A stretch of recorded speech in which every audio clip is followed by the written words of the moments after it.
Adam Schiff made one fatal mistake. He underestimated the man with the southern draw. You won't believe what happened next.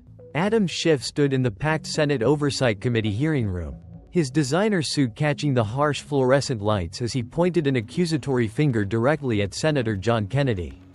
The California congressman's voice rang with prosecutorial certainty, each word carefully calibrated for the cameras that lined the back wall like a firing squad. Senator Kennedy. Schiff began, his tone dripping with the kind of moral superiority that had made him a darling of cable news. You represent everything wrong with the old guard in Washington. The kind of politics that puts party over country. The kind of senator who undermines our sacred institutions for cheap political points. The gallery erupted in applause. Progressive activists who had lined up before dawn to secure seats jumped to their feet, waving signs that read "Truth to Power" and "Accountability Now." The media section was a frenzy of activity, reporters from CNN, MSNBC, The New York Times, and The Washington Post typing furiously on their laptops. Their headlines already half-written. Schiff confronts Kennedy. California progressive takes down Louisiana conservative. The reckoning. Schiff was just getting warmed up. He gestured dramatically toward Kennedy, channeling every courtroom performance he'd ever given. Your constant questioning of the Department of Justice. Your baseless attacks on the FBI. Your conspiracy theories about the intelligence community. You're not conducting oversight, Senator. You're conducting a witch hunt. You're tearing down the very institutions that keep Americans safe. The activists cheered louder. Several held up their phones. Streaming the confrontation lived to thousands of followers. This was the moment they'd been waiting for. Adam Schiff, the hero of the resistance, finally putting that backward Southern senator in his place. But Senator John Kennedy of Louisiana sat quietly at the witness table, seemingly unbothered by the theatrical display unfolding before him. His silver hair was perfectly styled. His wire-rimmed glasses perched on his nose. His charcoal suit pressed to perfection. And there, just barely visible at the corner of his mouth, was that slight upturn, that ghost of a smile. The smile of someone who knew something no one else in the room did. On the table in front of him sat a manila folder. Closed, unopened, waiting. Several observers in the room, the more experienced Washington hands, noticed that folder. They noticed Kennedy's unusual calm. They noticed that smile. And they felt the first stirrings of unease. Schiff continued his assault, his voice rising to a crescendo.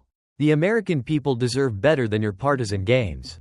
Senator Kennedy, they deserve representatives who respect our institutions, who honor our intelligence community, who put truth above politics. They deserve, thank you. Congressman. Kennedy interrupted his Louisiana draw so smooth and unhurried it was almost jarring in the midst of Schiff's fury. The two words, thank you, hung in the air, polite yet somehow devastating in their gentleness. The room went quiet, not completely silent, but quiet enough that you could hear the subtle shift in atmosphere like air pressure changing before a storm. Kennedy leaned forward slightly, his hands folded on the table in that distinctly Southern gentleman pose, patient, courteous, entirely at ease. Thank you for that passionate opening statement. I do appreciate passion, Congressman. It shows that someone cares deeply about their beliefs. He paused, letting that word believes linger just a moment too long, imbuing it with just the slightest hint of doubt. You mentioned institutions. Kennedy continued his draw, making every word last just a bit longer than necessary. And truth. Two very important things. So, let's talk about those things. Shall we? Let's talk about institutions and truth. His hand moved to the manila folder. Every camera in the room zoomed in. Every reporter stopped typing. Every activist in the gallery leaned forward. Kennedy opened the folder with deliberate slowness. The sound of paper sliding against paper somehow loud in the suddenly tense room. He pulled out a single sheet, held it up to the light, examined it as if seeing it for the first time. You mentioned putting country over party, Congressman Schiff, Kennedy said, his voice, still gentle, still polite, still wrapped in that Southern courtesy that was beginning to feel more like a velvet glove over an iron fist. Interesting words, very noble words, the kind of words that sound good on television. He set the paper down, looked directly at Schiff, and the smile, that slight knowing smile, grew just a fraction wider. Perhaps, Kennedy said, his voice dropping to that register that made people lean in to listen. We should discuss your own relationship with truth. Mr. Chairman, your own relationship with institutions. Your own record of putting country over party. Another pause. This one longer. More deliberate. The tension in the room was palpable now.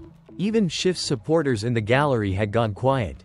Uncertain. Let's start. Kennedy continued, pulling another document from the folder with what you told the American people about Russian collusion.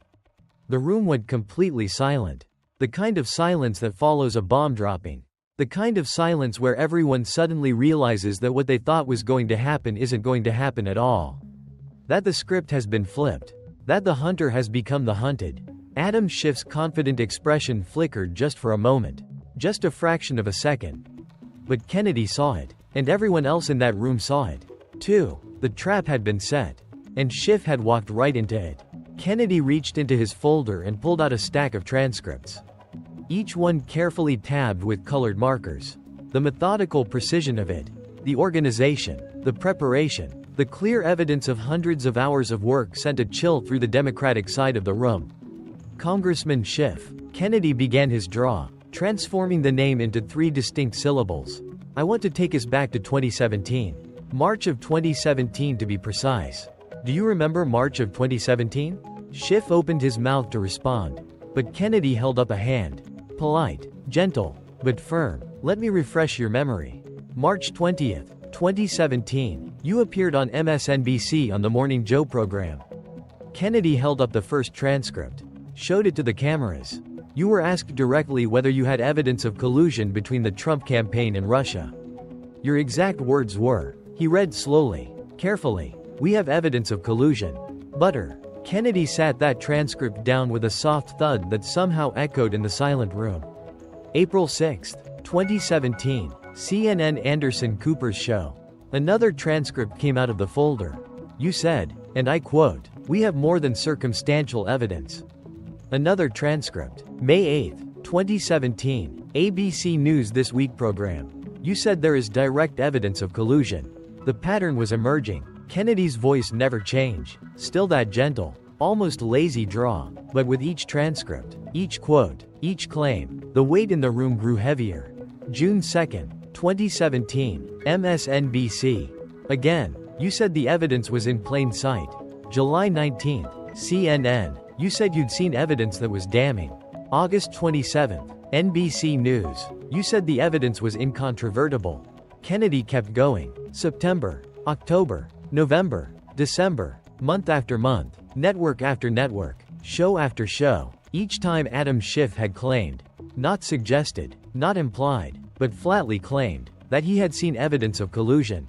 Finally, Kennedy sat down the last transcript and pulled out a thick document bound and tabbed. This, Congressman, is a compilation my staff put together. Every television appearance you made between January 2017 and March 2019 where you claimed to have evidence of Trump-Russia collusion. He held up the document. It was easily a 100 pages thick. 103 separate occasions. Mr. Chairman, 103 times you went on national television and told the American people that you had evidence. Direct evidence, circumstantial evidence, damning evidence, incontrovertible evidence, evidence in plain sight. Kennedy set the compilation down, folded his hands, and looked directly at Schiff with those pale blue eyes that suddenly seemed much less gentle. So, let's see it. Mr. Chairman, you've had 6 years now. Special Counsel Mueller finished his investigation. The Senate Intelligence Committee finished theirs. The Inspector General finished his review. The Durham investigation is complete. All those reports are public now. He leaned forward slightly. Show us the evidence. Congressman Schiff, show this committee. Show the American people. The evidence you claimed to have. The evidence you promised existed. The evidence you said proved collusion. The silence was deafening. Adam Schiff's face had gone from confident to guarded. His hands, which had been gesturing so dramatically during his opening statement, now gripped the edge of the table. The evidence was classified at the time. Schiff began his voice, not quite as strong as before. Was Congressman. Kennedy pounced on the word like a cat on a mouse. Past tense was classified, meaning it's not classified anymore. Meaning we can all see it now. Schiff's lawyers leaned in, whispering urgently. But Kennedy wasn't done. Because here's the interesting thing. Mr. Chairman, Kennedy pulled out another document. This one thicker with an official government seal on the cover. This is Special Counsel John Durham's report. 48 pages. 4 years of investigation. Millions of dollars spent. Hundreds of witnesses interviewed. He flipped through the pages, his finger racing lines of text. The conclusion, for those who haven't read it, is quite clear. The investigation did not establish that members of the Trump campaign conspired or coordinated with the Russian government in its election interference activities. That's on page 1 of Volume 1 of the Mueller report. Actually, but Durham went further. Kennedy found his place. Began reading. Neither U.S. law enforcement nor the intelligence community appears to have possessed any actual evidence of collusion in their holdings at the commencement of the Crossfire Hurricane investigation. And that's the FBI investigation that started this whole thing for those keeping track at home. He looked up. No actual evidence. Mr. Chairman, the Durham report is quite explicit about this. The predicate for the investigation was insufficient. The Steele dossier, which you cited repeatedly on television, was uncorroborated opposition research paid for by the Clinton campaign. The FBI knew this and opened an investigation. Anyway, Kennedy closed the Durham report, set it aside, and pulled out yet another document. This one had classification markings. Recently declassified, the kind of document that made everyone in the room sit up straighter. But here's the part one find most fascinating. Congressman Kennedy's voice had lost all its gentleness now. It was hard, sharp, prosecutorial. This is declassified testimony from the Intelligence Community Inspector General. Testimony given to Congress in a closed classified session on March 15, 2017, and he held it up so the cameras could capture the official seals, the authentication marks, the declassified stamp in red ink. This testimony describes a briefing given to the Gang of Eight. That's you, Mr. Chairman, as the ranking member of the House Intelligence Committee at the time, plus the other congressional leaders with access to our most sensitive intelligence. The briefing took place on March 8, 2017. Kennedy read from the document his Louisiana draw, making every word strike like a hammer blow. The Gang of Eight was briefed that the ongoing investigation had to date found no evidence of collusion, coordination, or conspiracy between the Trump campaign and Russian government officials. The briefing included the assessment that while Russian interference in the election was confirmed, no credible evidence had emerged of Trump campaign involvement. He set the document down gently, almost reverently, as if it were a holy text. March 8, 2017. Congressman Schiff, you were briefed in an official classified setting that there was no evidence of collusion. Kennedy pulled up that first transcript again. March 20, 2017. 12 days later, you went on MSNBC and told America you had evidence of collusion. The room erupted. Republicans were demanding answers. Democrats were frantically whispering to each other. The media was in full frenzy mode. And the progressive activists in the gallery, the ones who had been cheering so loudly just minutes before, sat in stunned silence. Kennedy raised his voice slightly to be heard over the chaos. You were briefed that there was no evidence. Mr. Chairman, you saw the raw intelligence. You had access to everything the FBI had, everything the CIA had, everything the NSA had. You knew with absolute certainty that there was no evidence of collusion. His voice dropped back to that deadly quiet register, and you went on television anyway 103 times. You lied to the American people. You used your position as chairman of the Intelligence Committee to give credibility to a lie. You used your access to classified information, information that explicitly contradicted what you were saying to push a political narrative. Kennedy leaned back in his chair, his hands folded again in that patient Southern gentleman pose. That's not a mistake, Mr. Chairman. That's not a difference of interpretation. That's not putting the evidence together differently than someone else might. He paused. Let the moment breathe. Let the weight of it settle on everyone in that room. That's a lie, a deliberate, calculated, repeated lie told to the American people for 2 years. Adam Schiff's face had gone pale. His earlier confidence had evaporated completely. He tried to respond, his mouth moving, but his voice came out wrong. Too high, too defensive. I stand by the work of the committee. We conducted thorough oversight. Do you stand by your statements on television, Mr. Chairman? Kennedy interrupted, his voice, gentle again, but somehow more devastating for it. Do you stand by saying you had direct evidence when you'd been briefed that no evidence existed? Do you stand by lying to the American people? Schiff's lawyers were both whispering urgently now. But he waved them off a gesture that looked more panicked than confident. The intelligence I saw led me to believe. You just said you stand by your statements. Kennedy noted. But now you're saying you believed something. Which is it, Mr. Chairman? Did you have evidence as you claimed on 103 occasions? Or did you just believe something despite being told by the intelligence community that no evidence existed? No good answer existed. Schiff knew it. His lawyers knew it. Everyone in that room knew it. One of the Democratic committee members, a senior congressman who had served with Schiff for years, quietly gathered his papers and walked out. Just stood up and left. The cameras caught it. The symbolic weight of it crashed through the room like a wave. Kennedy noticed. Of course, he noticed. That slight smile returned. But the Russia hoax is just the beginning. Mr. Chairman. He reached for another section of his folder. This one even thicker than the last. Let's discuss how you leaked classified information to your friends in the media. Let's discuss how you weaponized the Intelligence Committee's access to our nation's secrets for political gain. Adam Schiff's hands were shaking now just slightly. Just enough that anyone watching closely could see. And everyone was watching closely. Let's talk about the 43 times classified information from Intelligence Committee briefings appeared in the media within 24 hours. Always benefiting the anti-Trump narrative. Always from anonymous sources. Always untraceable. Kennedy's voice was hard as steel now. Let's talk about you being a leaker. Mr. Chairman. The room held its breath. This was about to get much worse. Kennedy's fingers traced the edge of the thick folder before him. Taking his time, letting the tension build. When he finally spoke, his voice carried a new weight. This wasn't just about lies anymore. This was about crimes. Congressman Schiff, I want to walk everyone through a pattern. A very specific, very troubling pattern that emerged between 2017 and 2019. He pulled out a color-coded chart large enough that the cameras could capture it clearly. Dates running down the left side, events in the middle, media publications on the right. Lines connecting them all in a damning web.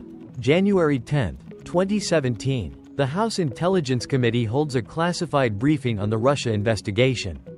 Present in the room, the gang of 8 committee leadership and senior staff with top-secret clearances. The briefing includes signals intelligence. That's intercepts of communications for those watching at home. And human intelligence from sensitive sources. Shaw Kennedy moved his finger down the chart. January 11, 2017. Less than 24 hours later, the New York Times publishes a front-page story. Intercepted Russian communications, part of inquiry into Trump associates. The story includes specific details about the signals intelligence that was discussed in that classified briefing. He let that sink in. One day, Mr. Chairman, one single day between a classified briefing and that information appearing in the press. The pattern repeated. Kennedy walked through it methodically. Each example more damning than the last. February 3rd, Road. Classified briefing about Michael Flynn. February 4th. CNN exclusive with details from that briefing. March 7th. Classified briefing about Paul Manafort. March 8th. Washington Post story using information from that briefing. April 2nd. Briefing about Carter Page and the FISA warrant. April 3rd, Road. MSNBC exclusive about the FISA application. On and on it went 43 times over 2 years. 43 classified briefings. 43 leaks to the media within 24 to 48 hours. Someone in those briefings was leaking to the press. Mr. Chairman, someone with access to our nation's most sensitive secrets was giving them to reporters.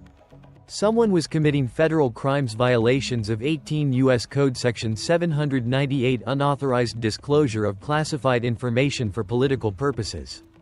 Kennedy paused, looked directly at Schiff. Who do you think that someone was, Congressman? Before Schiff could respond, Kennedy pulled out another document. This one had official FBI letterhead with bold letters across the top. 302 interview report. This, Kennedy said, holding it up, is an FBI 302.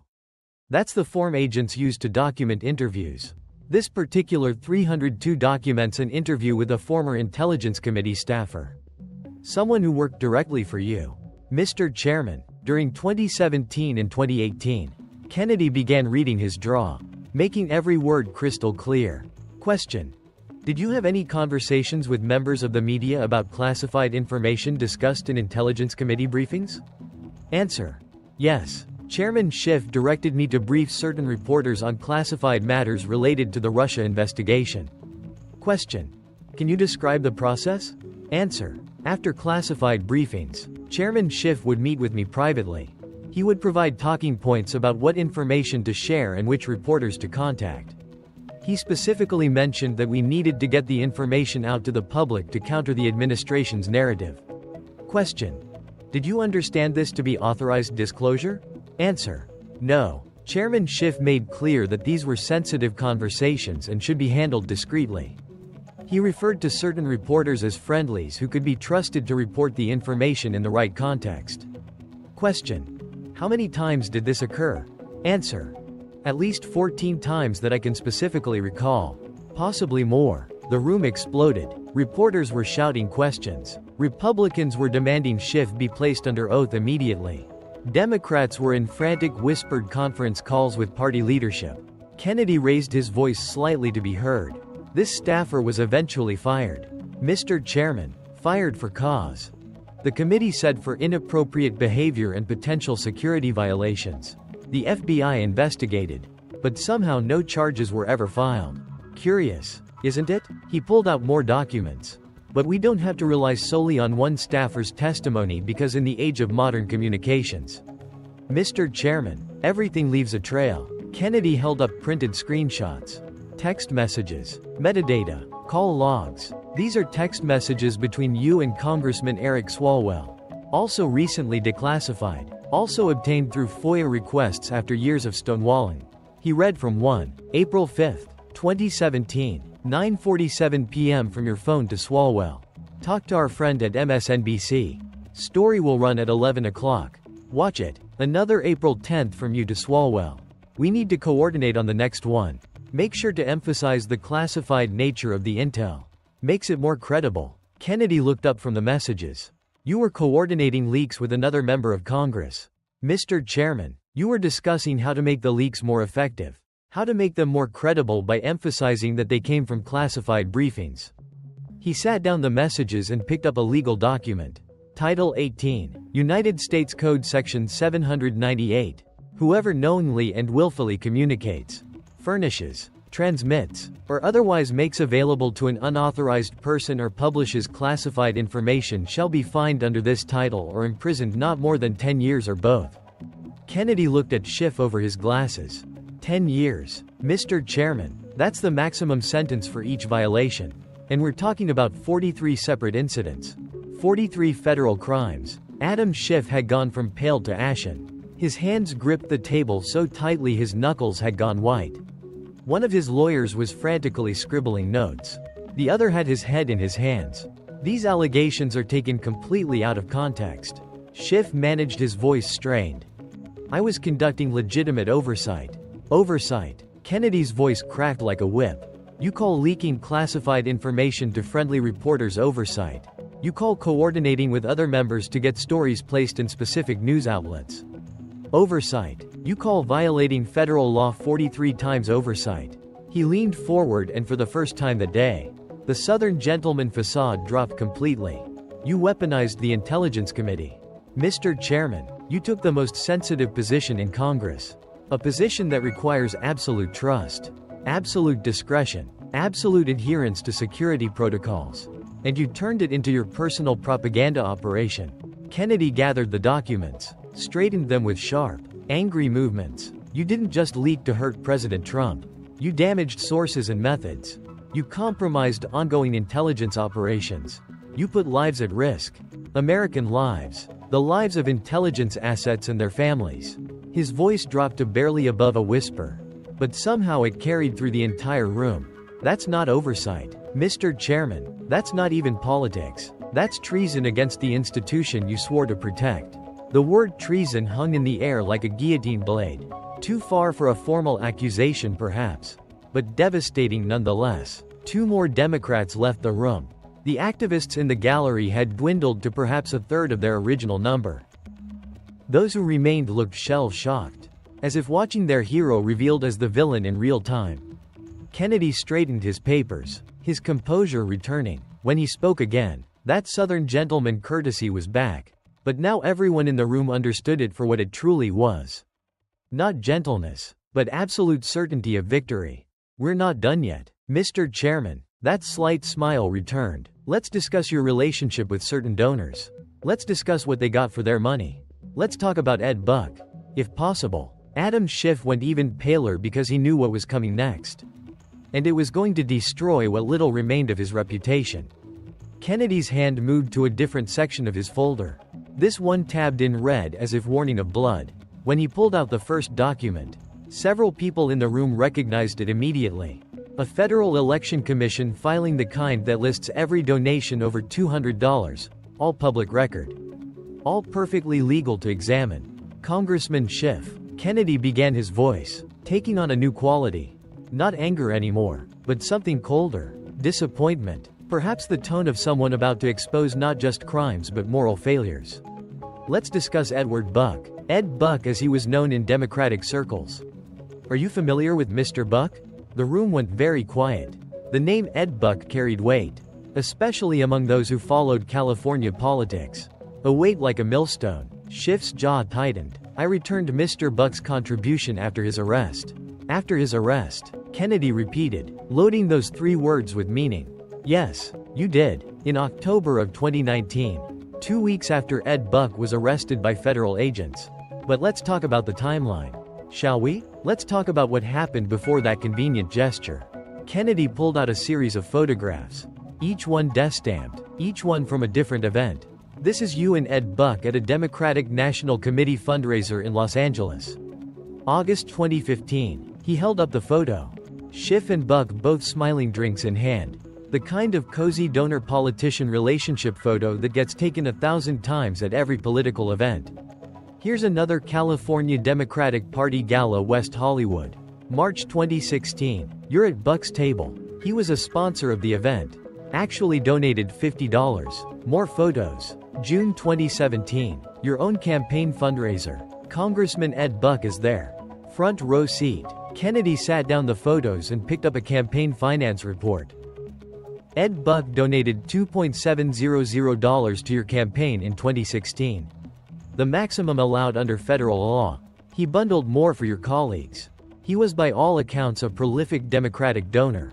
Over $500 to various candidates and causes between 2012 and 2019. He paused. Let that sink in. But here's what makes this interesting. Mr. Chairman, here's where the timeline gets uncomfortable. Kennedy pulled out a news article. The headline large enough to read from across the room. Young man dies at Democratic donor's home. July 27, 2017. Gamal Moore, 26 years old. Dies of a methamphetamine overdose at Ed Buck's apartment in West Hollywood. That's in your district, Mr. Chairman, your constituents, your community. Kennedy's voice hardened. The Los Angeles County Sheriff's Department investigates.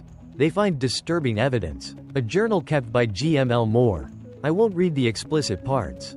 But the journal describes a pattern of behavior by Ed Buck luring young men, mostly black men, to his apartment, providing them with drugs, engaging in activities while they were incapacitated. He looked up from the article. Activists in the LGBTQ community start raising alarms. They hold protests. They write letters. They contact elected officials. They contact your office. Mr. Chairman, Kennedy pulled out a stack of correspondence. These are letters sent to your congressional office between August 2017 and September 2019. 23 letters, all expressing concern about Ed Buck, all asking you to do something, all asking you to at least return his money to send a signal that this behavior won't be tolerated. He read from one letter. Dear Congressman Schiff, we are writing to urge you to return any donations from Ed Buck and to speak out about the death of Gamal Moore. Our community is being targeted. Young black men are being victimized. We need our representatives to stand with us, not with predators. Dated August 15, 2017. Kennedy sat it down, picked up another November 20, 2017. We are writing again to ask why you have remained silent about Ed Buck. More information has emerged about his pattern of behavior. We are afraid for our community members. Please respond. March 8, 2018. This is the 5th letter we have sent to your office. We have received no response. Ed Buck continues to be active in Democratic politics. Why? Kennedy went through several more. each one more desperate than the last. Each one ignored. January 7, 2019, Timothy Dean, another young black man, dies of a methamphetamine overdose at Ed Buck's apartment. Second death. Same apartment. Same circumstances. Kennedy's voice was cold now. Absolutely cold. The activists write again. The protests grow larger. The LGBTQ community in your district is begging for help. Mr. Chairman, begging for you to speak out. Begging for you to at least distance yourself from this man. He pulled out more campaign finance reports. But you don't return the money. Not in August 2017 after the first death. Not in January 2019 after the second death. You keep Ed Buck's contribution. You stay silent. Kennedy held up another set of campaign finance reports. And here's the really interesting part. Let's see how your Democratic colleagues handled this situation. He read from a list. Eric Garcetti, mayor of Los Angeles, returned $1.400 from Ed Buck in November 2017. 4 months after the first death. Kevin Delian, then a California state senator, returned $19.700 in August 2017. 1 month after the first death. Kyrsten Sinema, then a congresswoman, returned her contribution in September 2017. Kennedy looked up. They acted quickly. Mr. Chairman, when constituents raised concerns when a young man died under suspicious circumstances, when the community asked them to take a stand, they took it. They returned the money. They made a statement. He leaned forward. But you didn't. You kept the money for 2 more years through 23 letters from constituents. Through a second death. Through protests outside your district office. You kept Ed Buck's money until September 2019 when he was finally arrested after a third man nearly died and managed to escape. Kennedy pulled out the final document from this section. September 19, 2019. Ed Buck is arrested by federal agents charged with distribution of methamphetamine causing death. The evidence is overwhelming. The charges are federal. October 4, 2019. 2 weeks after Buck's arrest. 2 years after the first death. Only then, only when it became politically impossible to defend, did you return Ed Buck's $2,700. The silence in the room was suffocating. This wasn't about campaign finance violations anymore. This was about a moral failure. About a congressman who chose donor money over constituent safety. About a representative who ignored the pleas of his own community. Particularly his LGBTQ constituents. Particularly black men. Particularly the vulnerable. Until it was too late. 2 men died. Mr. Chairman, Kennedy's voice was barely above a whisper. But it carried through the entire room. 2 young black men. Both in their 20s. Both with families who loved them. Both with futures ahead of them. And your constituents begged you to do something. They begged you to at least speak out. And you stayed silent because Ed Buck was a reliable donor because he gave you money. Because politics mattered more than people. One of the activists who had remained in the gallery, a young black man wearing a Justice for All t-shirt, stood up and walked out. His face twisted with disgust. Several others followed. Kennedy wasn't finished. He pulled out another set of financial documents. But Ed Buck isn't the only interesting pattern in your donor history. Is he? Mr. Chairman, let's talk about your tech company donors. Let's talk about what they got for their money. He spread out FEC filings from multiple years. Employees of Google, employees of Facebook, employees of Twitter, Amazon, Apple, Netflix, thousands of dollars per election cycle. Coordinated giving from tech executives. Nothing illegal about it. Of course, people have a right to donate to candidates.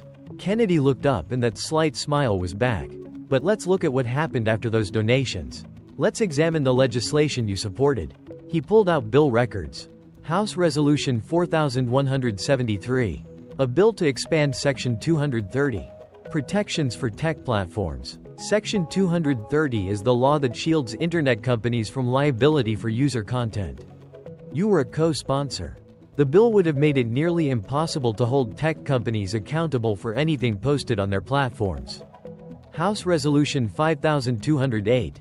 Federal funding for artificial intelligence research and development. The bill directed billions in government contracts to private companies. You supported it. You voted for it. And guess which companies got those contracts? Companies headquartered in your district. Companies whose executives donated to your campaign. Senate Bill 3647. Data privacy regulations with exemptions for large platforms. You advocated for it in committee. The exemptions were so large that Google, Facebook, and Twitter would have been essentially unregulated, while smaller competitors would have been crushed by compliance costs. Kennedy leaned back. The pattern is clear. Congressman, donations come in from tech executives. You support legislation that benefits those companies. More donations come in. You secure government contracts for them. More donations. Round and round it goes. He held up his hands. Again, not necessarily illegal. That's how Washington works, unfortunately, but certainly illuminating about whose interests you actually serve, about who you work for. And it's not the young black men in your district who were begging you to protect them from Ed Buck. It's not the constituents who wrote you 23 letters. It's the wealthy tech executives who maxed out their donations and bundled checks from their employees. The few remaining Democrats on the committee looked miserable. One was visibly taking off a Schiff 2024 campaign button and putting it in her pocket. The symbolism was not lost on anyone. Kennedy gathered his papers, organized them with that methodical precision that had become his signature move. We're not quite done, Mr. Chairman. We haven't even discussed your greatest performance yet. Your masterwork of manipulation and deception. He pulled out the thickest folder, yet easily twice the size of any previous section. Let's talk about the Ukraine impeachment. Let's talk about the whistleblower. Let's talk about how you manufactured a constitutional crisis based on a lie. Adam Schiff looked like he might be sick. His face had gone from ashen to a faint green. His hands were trembling. His lawyers were both whispering urgently, probably telling him to invoke the Fifth Amendment to end this, to walk out, but he couldn't. He was trapped. The whole country was watching. And Kennedy had him exactly where he wanted him. Let's discuss, Kennedy said, his voice dropping to that deadly quiet register again. Your star witness, the anonymous whistleblower you claimed to have no contact with, the complaint you swore you knew nothing about before it was filed. The investigation you insisted was entirely independent of your office. He opened the folder. Let's discuss how all of that was a lie. The atmosphere in the room shifted again. If the previous revelations had been damaging, if the leaks and the donors had been shameful, what Kennedy was about to present was something else entirely. This was about the attempted removal of a president. This was constitutional. This was the kind of thing that ended careers and possibly led to criminal charges. Kennedy pulled out phone records, page after page, of call logs, metadata, timestamps, all authenticated with official seals and signatures. September 17, 2019, Kennedy began, his voice taking on the cadence of a prosecutor delivering a closing argument. You appeared on MSNBC. You were asked whether you or your committee had spoken to the whistleblower. Your exact words were, "We have not spoken directly with the whistleblower. We would like to. That process is being set up." Kennedy looked up. Future tense. Mr. Chairman, we would like to. That process is being set up. Implying you hadn't spoken to the whistleblower yet. Implying there had been no contact. Implying your committee's investigation would be independent. That you were just learning about these allegations like everyone else. He sat down the transcript and held up the phone records. These are call logs from Intelligence Committee staff phones obtained through Freedom of Information Act requests recently declassified. They tell a very different story. Kennedy began reading dates and times. August 12, 2019. Call from Intelligence Committee staff to a CIA analyst. Duration 43 minutes. August 14. Another call. Same staff member to same analyst. Duration 19 minutes. August 16. 37 minutes. August 21st Street. 1 hour and 12 minutes. August 28th. September 4th. September 7th. September 9th. September 13th. Kennedy sat down the phone log and looked directly at Schiff. 17 calls. Mr. Chairman. 17 calls between your staff and a CIA analyst. All before September 17th. All before you went on television and said you hadn't spoken to the whistleblower. He paused for effect. And Mr. Chairman, that CIA analyst was the whistleblower.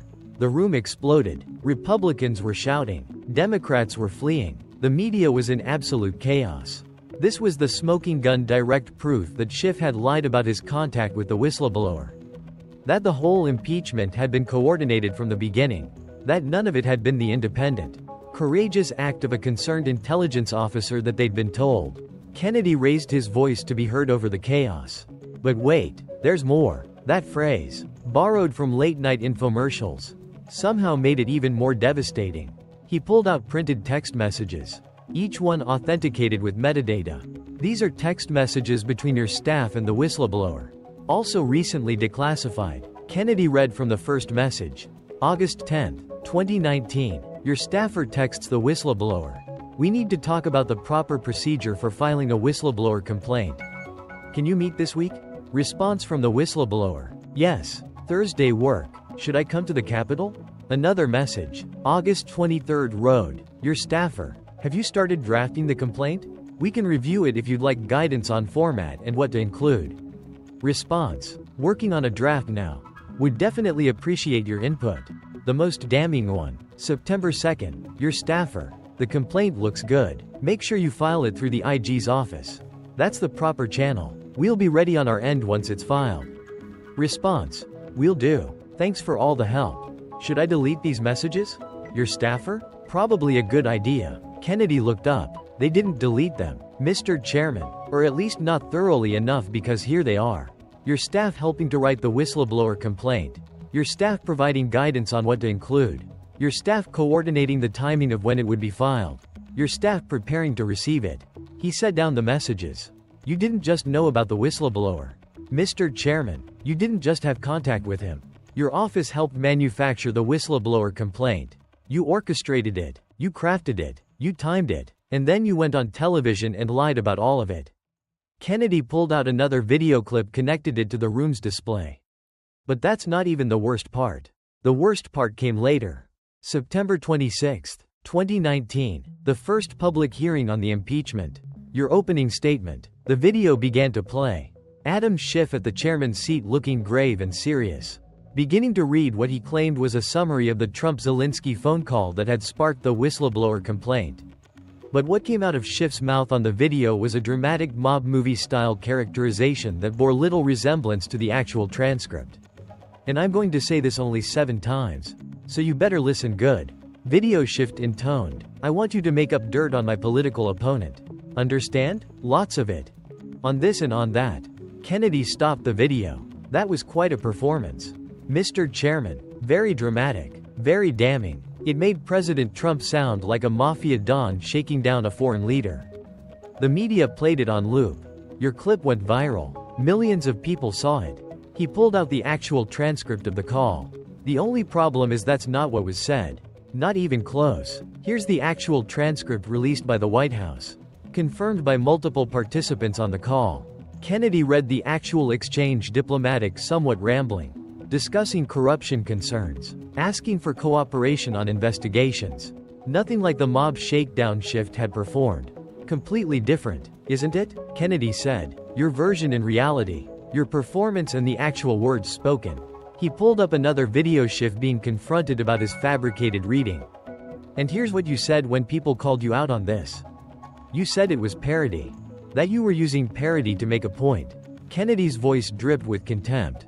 Parody. Mr. Chairman, at an official congressional hearing while investigating whether to impeach the president while the whole world was watching. That's when you decided to use parody to make up dialogue, to put words in the president's mouth that he never said. He leaned forward. How many Americans saw your fake version before they saw the real transcript? Mr. Chairman, how many millions of people had their opinions formed by your parody? How many constituents called their representatives demanding impeachment based on words Trump never said, words you made up? Kennedy wasn't done. He pulled out lists, pages and pages of them. Let's talk about who you wouldn't let testify during your impeachment inquiry. Let's talk about the evidence you excluded. Let's talk about how you controlled every aspect of the investigation to ensure only one narrative emerged. He read from the list.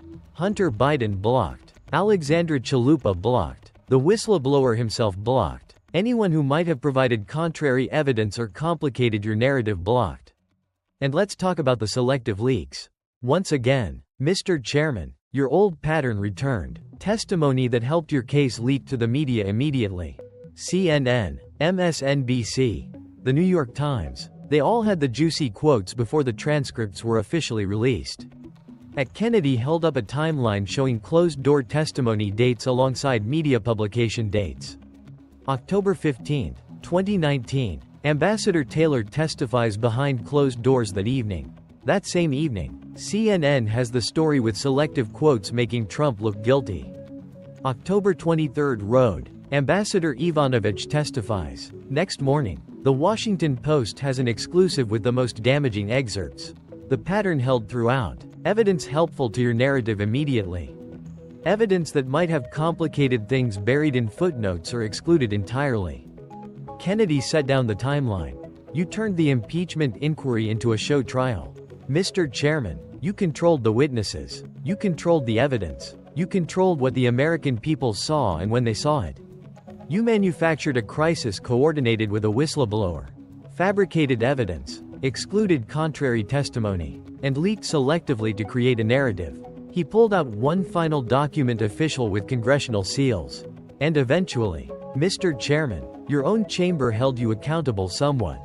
House Resolution 521, June 21st Street, 2023, the resolution to censure you. Kennedy read from it. Resolved that the House of Representatives censures Representative Adam Schiff for misleading the American public and for conduct unbecoming of an elected member of the House of Representatives. The vote was 213 to 209. Along party lines mostly, though several Democrats voted present. They couldn't bring themselves to defend you. But they also couldn't vote against you. Political cowardice dressed up as neutrality. Kennedy looked up from the resolution. You were censured, Mr. Chairman, formerly rebuked by the House of Representatives for lying to the American people. Only the 25th member in American history to be censured. A rare and serious sanction. He paused. And you called it a badge of honor. Those were your words. A badge of honor. Being formally condemned by the House for lying. You wore it as a point of pride. Kennedy's voice dropped to barely above a whisper. But somehow it carried through the entire room. That tells us everything we need to know about you. Mr. Chairman, you lied about Russian collusion for 2 years. You leaked classified information 43 times. You ignored your constituents' pleas about Ed Buck until 2 men were dead. You coordinated with a whistleblower and then lied about it. You fabricated evidence at an impeachment hearing. And when you were finally held accountable when the House formally censured you, you called it a badge of honor. He stood up slowly. And for the first time that day, his careful control seemed to slip. His voice grew louder, harder, filled with genuine anger. You had the trust of the American people. Mr. Chairman, you had access to the nation's most sensitive secrets. You had a position of immense responsibility and power. And you abused all of it. You weaponized classified intelligence for political gain. You lied repeatedly to the American people. You manufactured a constitutional crisis. And you did it all while claiming to defend truth and institutions. Kennedy's voice grew even louder. You are exactly what you accused your enemies of being. Mr. Chairman, you are the threat to our institutions. You are the one who put politics above country. You are the one who abused power. And today, the American people finally see the truth about who and what you really are. The room was in complete chaos. Democrats were fleeing en masse. At least half the committee was gone. The activists had abandoned the gallery entirely. Even some of the media looked shaken, as if they were realizing they'd been complicit in Schiff's lies for years.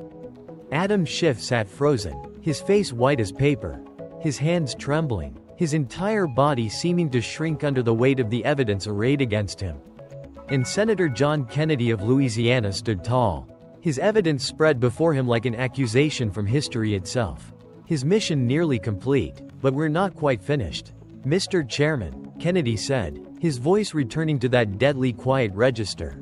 Let's talk about what happens now. Kennedy reached for his phone, held it up so everyone could see. He was reading from actual messages, actual statements, actual real-time reactions to what was happening in this room. While we've been sitting here, Mr. Chairman, while I've been presenting this evidence, the world has been reacting. Let me share some of those reactions with you. He scrolled through his phone. The Department of Justice Office of Public Affairs statement released 23 minutes ago. The department is reviewing allegations of unauthorized disclosure of classified information and will determine what investigative steps are appropriate. The House Ethics Committee statement released 18 minutes ago. The committee has voted to open a formal investigation into allegations of misconduct by Representative Adam Schiff, including but not limited to coordination with a whistleblower, false statements about that coordination and potential violations of House rules regarding classified information. The Senate Select Committee on Intelligence statement released 11 minutes ago. The committee has voted unanimously to recommend suspension of Representative Schiff's access to classified information pending a full security review. Kennedy looked up from his phone unanimously. Mr. Chairman, both parties, both Republicans and Democrats on the Senate Intelligence Committee, agreed that you can no longer be trusted with classified information. He scrolled further. And your colleagues, Mr. Chairman, your fellow Democrats. Let me read some of their statements. Anonymous senior House Democrat quoted by Politico 7 minutes ago. If these allegations are proven, Representative Schiff must seriously consider resigning. California deserves better representation. House Democratic Caucus Leadership Official Statement. We are deeply troubled by today's testimony and are reviewing all the evidence presented. No member is above accountability. Progressive Caucus spokesperson. We need answers. These are serious allegations that go to the heart of trust in government. Kennedy looked up. Even Congresswoman Alexandria Ocasio-Cortez tweeted, and I'm reading this verbatim, accountability applies to everyone, period. He set down his phone. They're running. Mr. Chairman, your own party, your own caucus, the progressives who championed you. They're all running because they know what I know. They know what this evidence proves. They know you're finished. Kennedy gestured to the nearly empty Democratic side of the committee. Look around. Mr. Chairman, count the seats. You started this hearing with 14 Democrats on this committee. How many are still here? The cameras panned across the empty chairs. 3 Democrats remained and they looked like they desperately wanted to leave but were too paralyzed by the unfolding disaster to move. They left. Mr. Chairman, your colleagues, your allies, the people who defended you through Russia, through impeachment, through the censure, they walked out because they finally understand that you're not worth defending anymore. Adam Schiff tried to stand, tried to mount one final defense. His voice came out strangled, desperate. This is a coordinated political attack, a witch hunt designed to silence. Stop. Kennedy's single word spoken quietly, but with absolute authority cut through Schiff's attempted speech like a knife. Just stop, Mr. Chairman. But Kennedy sat back down, folded his hands on the table, and looked at Schiff with something that might have been pity. The evidence speaks for itself. 127 pieces of documented proof. Phone records, text messages, FBI reports, video footage, financial disclosures, congressional testimony, Inspector General findings, all of it authenticated, all of it verified, all of it damning. He paused. This isn't a witch hunt. Mr. Chairman, this is accountability. This is what happens when lies catch up to the liar. When abuses of power finally meet consequences. When someone who spent years attacking others for their supposed crimes is finally held responsible for their actual crimes. Schiff tried one more time, his voice barely above a whisper.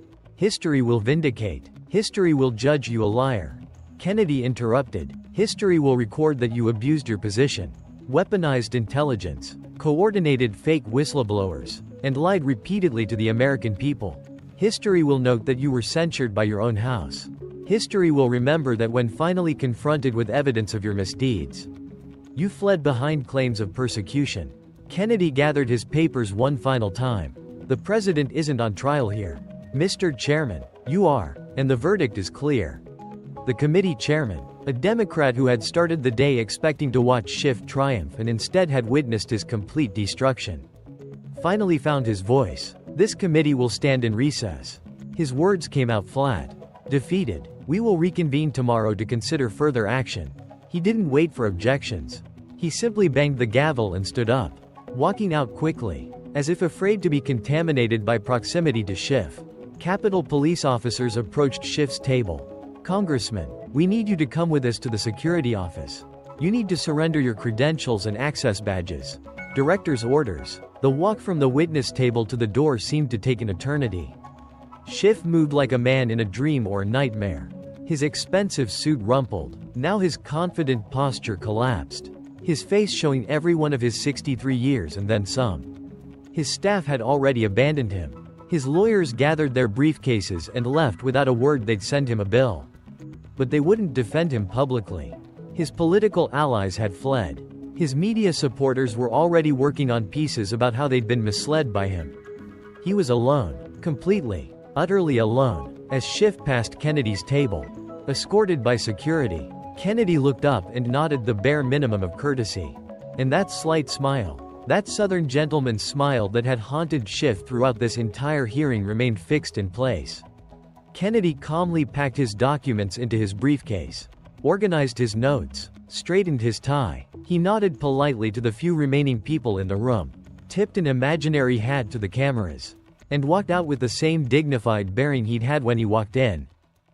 Behind him, he left the complete wreckage of Adam Schiff's political career, the evidence of years of lies, the proof of systematic abuse of power, the documentation of betrayal after betrayal after betrayal. The Southern gentleman had brought his receipts and they had destroyed his target completely. The political earthquake triggered by Kennedy's methodical destruction of Adam Schiff sent shockwaves through Washington and beyond for weeks afterward. Within hours, cable news had completely rewritten the narrative. CNN, which had given Schiff a platform for his Russia collusion claims over 100 times, ran a special report, Schiff allegations separating fact from fiction. MSNBC, where Schiff had been a regular guest for years, suddenly featured panels of lawyers discussing potential criminal exposure for leaking classified information. Even Fox News, which would have been expected to celebrate instead, ran surprisingly sober analysis pieces about the institutional damage Schiff had caused to the Intelligence Committee. Social media exploded. Schiff lied trended worldwide for 3 days straight. The video of Kennedy's most devastating moments reading the phone records revealing the text messages confronting Schiff with his own censure was viewed tens of millions of times across platforms. But perhaps most telling were the reactions from Schiff's own party. The California Democratic Party held an emergency meeting and voted to strongly encourage Schiff to resign. Major donors closed their checkbooks. The progressive groups that had once championed him scrubbed his name from their websites and issued statements about how they'd been deceived. Within a week, 3 Democratic primary challengers had announced campaigns against Schiff. One of them, a former supporter, delivered a speech that went viral. Adam Schiff told us he was defending truth and democracy. Instead, he was lying to us, using us, and betraying everything we believed in. California deserves better. America deserves better. The investigations launched that day proceeded with unusual speed. The House Ethics Committee, under pressure from both parties, issued a scathing preliminary report. Within 30 days, the Department of Justice opened a grand jury investigation into the classified leaks. The Senate Intelligence Committee formally revoked Schiff's access to classified information, the first time in modern history. A sitting member of Congress had been stripped of clearance for cause. 3 months after the hearing, facing near certain expulsion from the House and likely federal indictment, Adam Schiff quietly announced he would not seek re-election. His statement was defiant to the end, claiming he was a victim of political persecution. But no one was listening anymore. The media had moved on. His party had abandoned him. His constituents had turned against him. But perhaps the most significant moment came 2 weeks after the hearing when a reporter from NPR made the drive to Madisonville, Louisiana to interview Senator John Kennedy at his home. Kennedy sat on his porch overlooking the bayou, a glass of bourbon in his hand, watching the sun set over the water. When asked if he took satisfaction in what had happened to Schiff, Kennedy was quiet for a long moment. "No," he finally said. His Louisiana drawl as smooth as ever. "I don't take pleasure in seeing a man's life destroyed, even when he brought it on himself." He took a sip of bourbon. "But I do take pleasure.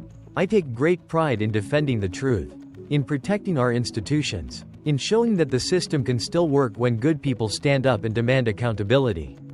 The reporter pressed, "But wasn't this personal? You and Congressman Schiff have clashed before." Kennedy shook his head. "It started personal, maybe when he attacked me in that hearing room, when he tried to paint me as some kind of threat to democracy. That got my attention. I won't lie." He looked out over the water. "But it became constitutional the moment I saw the evidence. The moment I understood what he'd been doing for years. The lies, the leaks, The abuse of power. That's when it stopped being about me versus him and became about defending something larger than both of us. What's the biggest damage Schiff caused? The reporter asked. Kennedy thought about that. The biggest damage he made: Americans distrust their own institutions. He made people wonder if their representatives are lying to them. He made citizens question whether the Intelligence Committee is conducting legitimate oversight or just playing political games with our national security. He turned to face the camera. That damage, that erosion of trust, that's what's unforgivable. Not lying about Trump, not even the classified leaks.